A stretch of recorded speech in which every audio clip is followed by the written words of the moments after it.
We usually hear the belief that our inner reality reflects our outer reality, our emotional, unconscious emotional life, our inner beliefs reflect and attract themselves in our outer reality.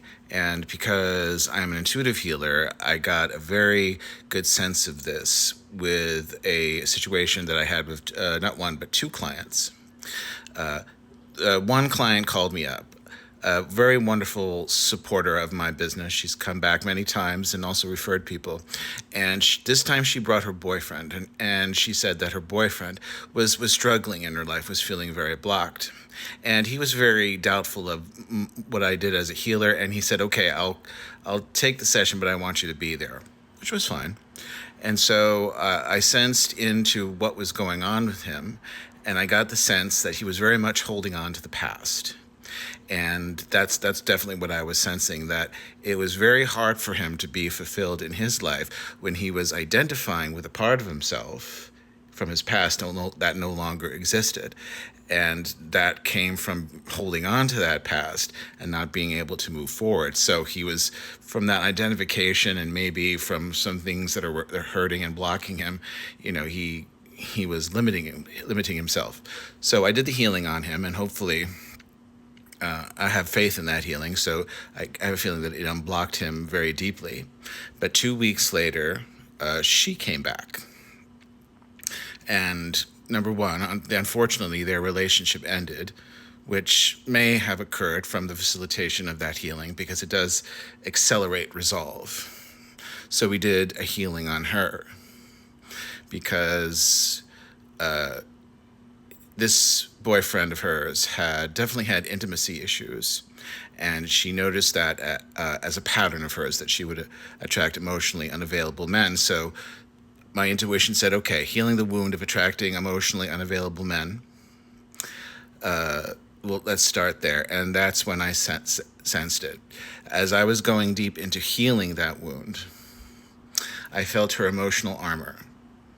And this emotional armor that I know that she had created from her own past, probably from her upbringing. There was this emotional armor that separated who she was from a part of her that was not healed. And I saw it there. Beyond that emotional armor, I saw it. It was an unhealed aspect of her wounded inner child. Now, this armor may have been protecting her inner child, but at the same time, it was leaving, that inner child was, of course, unhealed, in pain.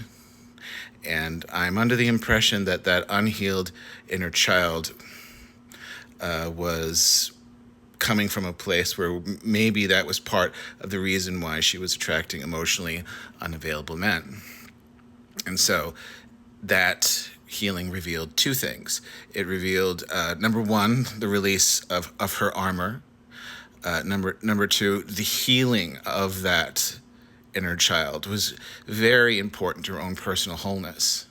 And because of that wholeness, she could finally maybe attract someone who was whole within themselves.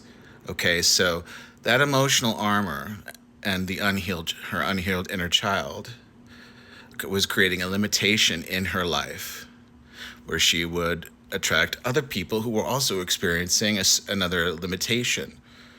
All right, now, for those of you with patterns of attracting emotionally unavailable people, this may not be reflective of everyone, because I certainly can't claim to be an expert, but to see all that on an intuitive level was very fascinating, because intuitively I saw the resonance between the limitation. Okay, the wounds of limitation from him was attracting the wounds of limitation from her. And wholeness was the answer. But here's the thing. Okay, I know this. Wholeness, in the end, is the answer that stands by itself. Because that's what I'm striving for, and I have wounds from my past that I have healed, which created negative patterns. And so when you're in that place of wholeness, you have to align yourself with a much more loving, more self-loving relationship with yourself. That comes first, the improvement in your relationship with yourself, and then that creates the higher resonance of attracting someone more of a higher resonance and someone who is more whole as well.